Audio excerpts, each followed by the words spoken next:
Hello and welcome to the Hibee Buzz, your new must-see weekly show for everything to do with Hibs. I'm Angus Scott, and on a packed debut programme this week, we have all the build-up to our first game in Europe for a couple of years against the part-timers of Santa Coloma of Andorra.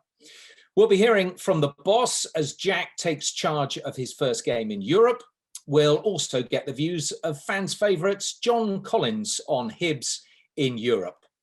There's also a chance to win the new club away shirt, and we'll have that competition later in the show. And how hard can it be to save a penalty? Some clues from our man on the spot. But first, let me introduce you to the Buzz team this week. I'm delighted to say we have our very own Joelle Murray, our brilliant women's player coach. Great to have you along, Joelle. Thanks for having me. Delighted to be here today. Excellent. Also with me are the club's head of communication and content, Ben Jacobs. Hey Angus, how are you? Very good, very good. Looking forward to this week. And Adam Tomlinson from Hibs TV. Hey, are you okay? Yeah, all very, very good. And let's start with the really positive news that Jack has signed a new contract. Joelle, how significant do you think this is?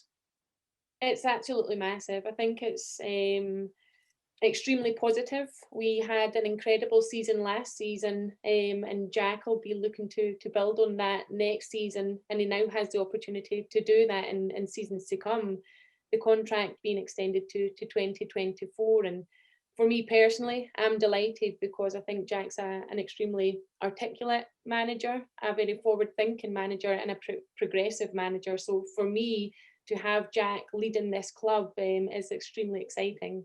What do you think would be progression this year, Joelle? It was such a fantastic season last season. It certainly was. I think we didn't venture out of that top four at all last season, which is an incredible feat. So I think progression would be to build on the cup, the cup runs. We obviously had great runs in both cups, but kind of fell short at the final hurdle. So for me, I think Jack will be looking to obtain at least one of those cups and maintain that top three finish this season. When you've watched him work, why has he had such an impact on the boys? I think he's such a personable manager. He's very cool, calm and collected on the touchline. You very rarely, if at all, see him shouting onto the pitch from the sidelines. And I think that relationship with each player and all of his staff, he speaks very highly of his staff, and I think that's the sign of a good coach and a good manager, someone who can treat each player as individuals and also respect and appreciate the staff that he's working with. And the appointment of Paul Hanlon as sort of permanent captain, was that a bit of a no-brainer? Yes, definitely. I mean, he kind of took that role on board last season in the absence of David Gray, and for me, it was a no-brainer, as you say. He's been at the club since he made his debut in 2008, albeit a short stint away from the club, a loan stint.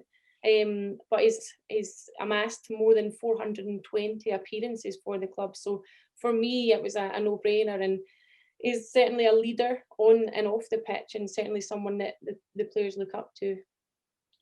Well, let's hear from the boss himself. I caught up with Jack a little bit earlier, and he was in pretty confident mood. What we need to do is have a consistent period of finishing in that area of the league that we did last season. That's something this club hasn't done at all well enough in recent history. So that is not easy. Something that Derek and Aberdeen in particular managed to do over a significant period of time. So that's what we need to do in the league from a league perspective. And then we want to win silver. We spoke about it last season. We came very close in all competitions last year, cup competitions, sorry. So they're pretty obvious without even me needing to state them, but certainly from a league perspective, is making sure that we continue to consistently be in the area of the league that we were all of last season. And what are your European expectations? Is that a help or a hindrance to your season? Well, first of all, it's brilliant to be involved in European competition. It's exciting for me as a manager. I've enjoyed the build-up to these games coming up and the logistical aspect of it, because all that is new as well. And even from a coach experience point perspective, really good. And we want to get to the group stage. It's not impossible. It's going to be challenging. Far from easy. A number of games you obviously have to win to do so. But again, for us, we're always trying to push the players to set high ambitions with not unrealistic ones. And I think for us in European football, that's another one of them. We certainly don't want to have worked as hard to qualify for Europe to simply drift in and out of it very quickly. Yeah, it does take a wee bit of time, doesn't it, to actually get to the competition itself? Of course, it's the nature, obviously, when we're entering it and the number of games that we have to navigate ourselves through. But I said it's not impossible, and it's exciting for us. I spoke a little bit about my excitement as a manager, but for the playing group as well, a number of players that haven't played in European football at all as well. So brilliant for the club to be back involved. It's been nice for it to coincide with some supporters being back inside the stadium, and the longer we can prolong our stay in Europe, then hopefully the greater numbers that are able to attend from a Hibs fans' point of view increase as well. And how difficult it is when you don't really know much about a team that you're going to play, which is full of sort of accountants, butchers, bakers, whatever it might be. Well, we're consistent in our approach to opposition. So the thoroughness in which we do things for league games or domestic cup competitions remains. So we did that for low league cup opponents last year. We were as thorough in preparation for that as if we were playing one of the top teams in the Premiership, and it's been the same for preparations for this week's tie. Obviously limited in terms of recent matches because of when their season begins. But certainly from a preparation point of view and being respectful of the opposition, we feel as if we've done that as consistently as we've done for any previous game. So Jack feels his pre-season has gone pretty well. Ben, I wonder if you've got some team news for us ahead of the European game.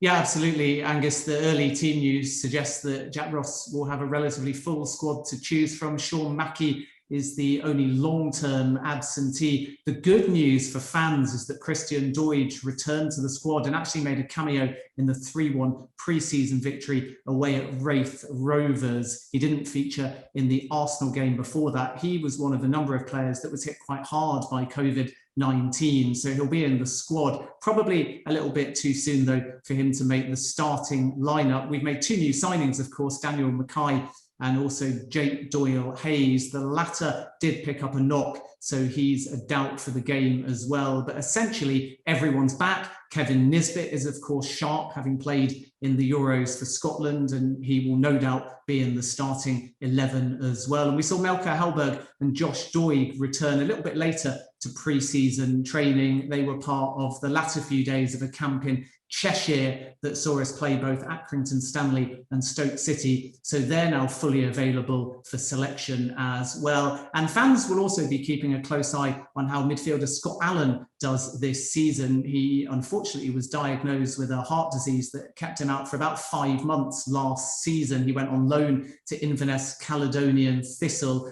and played about 6 games for them. And now he's had a full pre-season. He scored against Stoke City. He was really impressive too in the Arsenal game. And he's likely to be very much in contention for a spot in that starting 11 as well. Yeah, that's terrific news, Ben. And we wish him well. And it's great to see him back.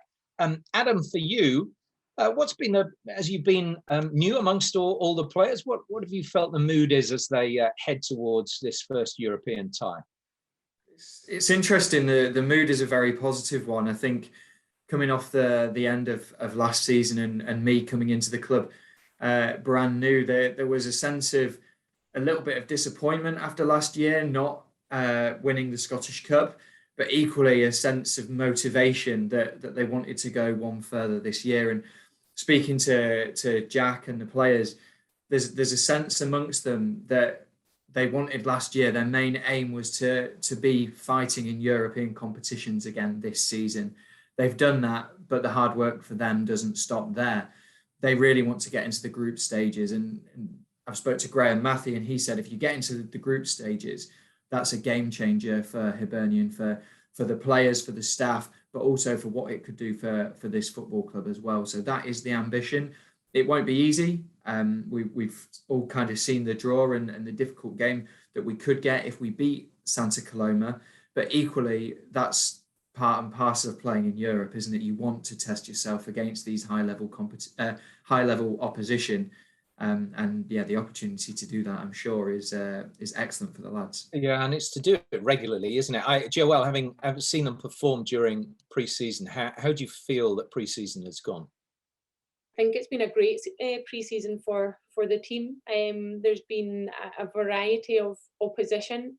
We obviously played and beat Arsenal at Easter Road last week, which was extremely pleasing because Arsenal put out two very strong sides. So to not only put in a strong performance, but to come away with the result was fantastic. So I think we're peaking at the right time. We're going into the game tomorrow evening on a high, on the back of a great pre-season. And I think Jack was conscious of getting minutes in the legs, and he's certainly done so. So yeah, I think the boys will all be positive going into tomorrow's game.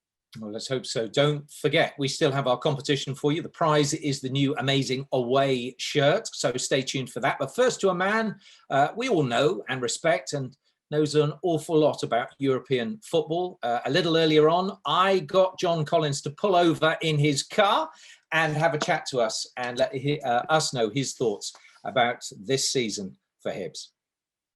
Delighted, Angus. Always a pleasure to talk to the master. Good man. What do you think a little bit of Europe means for Hibs then, as a Hibs man? Put your Hibs hat on. Well, all my friends, a lot of friends, many friends are Hibs fans, and they cannot wait. It's been a few years since the boys were in Europe. You can't beat midweek European nights. There's special nights under the floodlights. So hopefully we can get to that stage where when the nights are dark and we're still in European football. That would be the perfect season for the boys. But they had a great season last year, apart from unfortunately the cup final and the semi-final. That was the only disappointment. But in general, the team were consistent, scored goals, and were fairly tight at the back. So it was a good season last year, which means they're in Europe. Great news. And what do you think they can expect? You've crossed Europe, you played in Europe, you played internationally. What can these guys, most of whom not played in Europe, can expect from a game, even if it's against a part-time side? Well, it's something new. You're against opponents you haven't played against. Discovering new towns, new cities, travelling. It's exciting. European football is exciting for players, managers, coaches. Sometimes the mundane, not the mundane, weekly, normal Premier League games, cup games, same opponents, same venues. Europe gives you something different. It's exciting, and I think it stimulates players. Well, I know it stimulates players, and I know the fans love it, playing against in different venues, different countries. And the first one's part-time, so we should be able to take care of them. Our fitness levels should be superior. Come the end of the game, they should be getting tired and we should be getting stronger. And that's when I would imagine we would score goals later in the game. How far realistically do you think Hibs might go? Do you think they can actually make the group stages? They would have 3 tough ties, 6 games to get there. I think they've got to play well. They've got to believe they can. First and foremost, you've got to believe. You've got to do your homework, studying and analysing the opponents, and you've got to get your tactics spot on in Europe. Once you get to further into the tournament, you're playing against better players. Possession becomes more important to continental teams. They keep the ball better, they work you. So the key is not giving the ball away. But there's no doubt the Hibs have kept, so far, they've kept their key players from last season. They haven't sold them. I think the fans are fairly excited about that. That's what I'm hearing. They thought they may have sold players by now, but they've kept a hold of them. They've added to the squad. So they've got a chance. Most definitely they've got a chance of getting into the later stages. Bearing the state of other clubs in Scotland, do you think if the season went well, Hibs might even look at second as a possibility? I think it's always difficult against Celtic and Rangers because of their vast resources, and they do have superior numbers in their squad. But if Hibs would need to have a near enough an injury-free season to key players. That's the difference between Hibs and Celtic and Rangers. On their day, Hibs have proved last season they can put up good matches against the Old Firm, but over the length of a season, often it comes down to strength and depth, and that's where they sometimes suffer. But you've got to aim high. You've got to be realistic at the same time. You've got to be ambitious. But why not? They finished, third last year, which was an excellent season. So who knows, the new signings. Can they go one stage further? Celtic's got in a transition series period this season. Lots of new players, lots of good players leaving the football club, so they might struggle a little bit this season.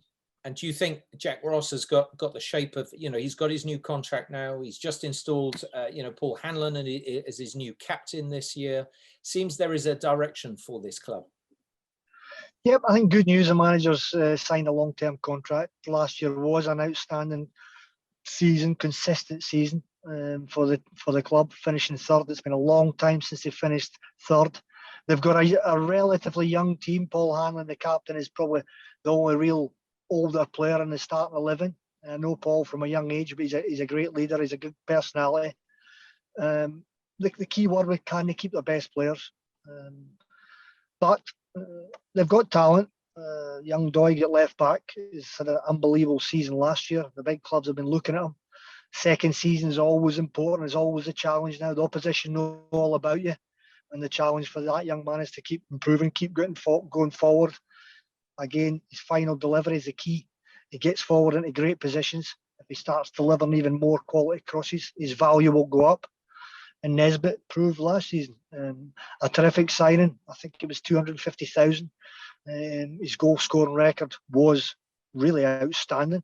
There's teams watching him. He's now an internationalist. Got a few games in the Euros. So exciting times for Hibs. The manager, again, it's important. He signed a new contract. So everything's looking positive at the moment. I'm glad you kept your seatbelt on, because it could have been a rocky ride, this interview. You never knew which way it was going. Exactly. With your questions, anything's possible at any time. I've been there before many times, my friend. John, it's always nice to talk to you. So thank you for joining us on Hibee Buzz, and we hope to catch up very soon in the near future. Look forward to it, Angus. Take care, my friend. Always good to hear from John Collins. Joelle, I wonder what you think about the few new signings that Jack has made. I think it's been a great kind of period for Jack, and the transfer market is added where he's been looking to strengthen. We've got the young prospect of Daniel Mackay, who came in at the tail end of last season, but has now managed to have a complete pre-season under his belt, and of course got his first goal for the club minutes after coming on the pitch against Arsenal. We've also signed Jake from St Mirren, another fantastic prospect who had an incredible season with them last year. He was highly regarded, and I think we came in and swooped at the right time and took him from the grasps of other clubs who were quite rightly so in for him. We've obviously Matt Macy secured on a full-time permanent contract as well. So yeah, I think Jack's been great in the transfer market and only added to the strength and depth in the squad at the moment. And Ben, as you were saying, I mean, Scott Allen might feel like a new signing for the club. Yeah, absolutely. I mean, there's a few in that category. It's sort of a twofold strategy, really, for Hibs. One is strengthening, and I know that Jack is also interested in a defender and potentially another forward, because Tom James has gone off to Leyton Orient and Stevie Mallon has moved over to Turkey. So two have gone from the squad in terms of depth, which of course Hibs are going to need if they progress to the group stage in Europe, because the games are coming thick and fast. But Scott Allen essentially is competing in a really talented, high-quality midfield where there's already a lot of depth with the likes, for example, Joel and Alex Gogic. But what he offers is something a bit different because of all of the midfielders we've got. He's got an extra bit of vision and flair, and tactically he gives Jack a number of different options. And then the other part of the strategy is just trying to hang on to the likes of Josh Doig and Kevin Nisbet and one or two other of the big names from last season. We have, of course, lost Jackson Irvine already, who was a bit of a fan's favourite. But really, it's important to stress that Hibernian have got a strong team with a lot of depth. So the signings are good because they offer that bit of versatility. They allow you to maybe develop young talent, certainly in the case of Dan Mackay and JDH as well. But it's also absolutely crucial that the core of the squad, where possible, stay in place, because it is that core, let's not forget, that got us to third place last season. Yeah, absolutely. And I don't know. We're talking to Jack about it. Whether second was a possibility if we see a demise of Celtic this year. We will see if Rangers are going to run away with it. But it'll be a lovely thought. Adam, I wonder if what our fans are thinking going into this European game. What's the buzz that you feel? Yeah, there's a real sense of excitement, I think, for European football back at Easter Road, but also the fact that there can be more fans back at Easter Road as well. 4,700 supporters we'll see back here, which is absolutely fantastic news, and hopefully that number will keep on growing as we move closer to the start of the season. There was positive news as well off the back of Jack Ross's contract extension. Great pre-season, Joe Parker says. Pre-season showed the consistency is paying off. Glad Jack's sticking around. Paul Hanlon as well. There was some fantastic comments and replies to that. Dave Graham said, legend, our standout defender last season. Gary Hamilton said, sensibly appointed, vastly underrated player, excellent defender and leads by example. There have been a few funny bits as well, which I'll just briefly touch upon. We did our Sky Sports Media Day, and Martin Boyle was in absolutely fine form. He, as people know, he's a very interesting character, and he decided to do an incredibly funny celebration dance, a bit of a Twitter meme. So make sure you check that out on our Instagram reels. And finally, a world without green kits. Can you imagine it? I can't. Serie A clubs, however, are no longer allowed to wear green kits after TV companies complained that players wearing green blended in with the grass. Not really sure how that one works, but anyway, you can see that on our social media channels. We did a nice kind of spin-off post on that. So yeah, check that out. Good stuff. That's sacrilege. How can you not be allowed to wear green? That's a disgrace. Right, well, on to the thoughts of wearing green, on to our competition. We're giving you the chance to win the fantastic new club away shirt. And what a great shirt it is. It's full of quality and tradition. And all you have to do is tag in a friend on the comments section of the club's Instagram page. That, of course, is Hibernian Football Club. And that is enough. Is that right, Adam? Have I got that? Absolutely spot on, Angus. Good stuff. And we will be revealing the winner next week's show, I hope, if not before. So good luck with that, and make sure you get on to the page, Hibernian Football Club. That's through Instagram. And we will be handing out that shirt to one lucky winner. Now, finally, a shirt of a different kind, I suppose. What does it really take to save a penalty? Is there a science to it? Well, we sent Adam out to discover a few home truths with Kevin Dabrowski. I'm Adam Tomlinson and welcome to HTC. Today we're going to learn how to stop a penalty. Well, who better to show us how to stop a penalty than this man, Kevin Dabrowski. He saved one against Arsenal in pre-season. Now Kevin, what are your top tips? Okay, let's go. First up, do your research on the penalty taker. Next, don't be afraid to play mind games. Third, I always move my feet. Never stay still and stay on your feet. Also, trust your instincts. Be confident. Finally, stay alert. Even if you save it, the ball could be still alive. Okay, let's put these tips to the test. Now, Kevin, I'm not going to make this easy for you. You're going to be taking the penalties against me. How's your penalty taking? Well, confidence is the key, eh? Absolutely. Let's go.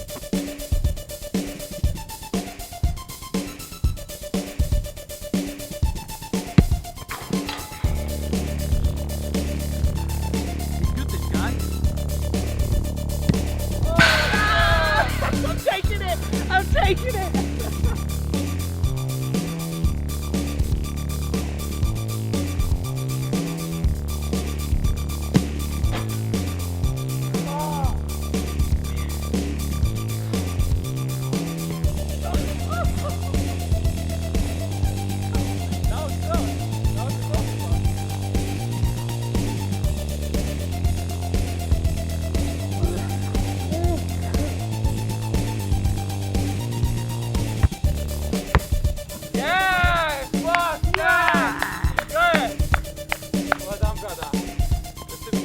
Okay, there we go. I am shattered. Kevin, how did I get on? Well, I think you listened to all the tips rightly, because the last one you pulled off, the stat save, was really good. The shape and everything. Well, you impressed me. I was quite positively surprised. Well done. If I don't say so myself, I think your penalties were very good. Otherwise, I probably would have saved them. You were close sometimes, but I couldn't let you save more than one. No. Well, there we go. That is how you save a penalty, sort of.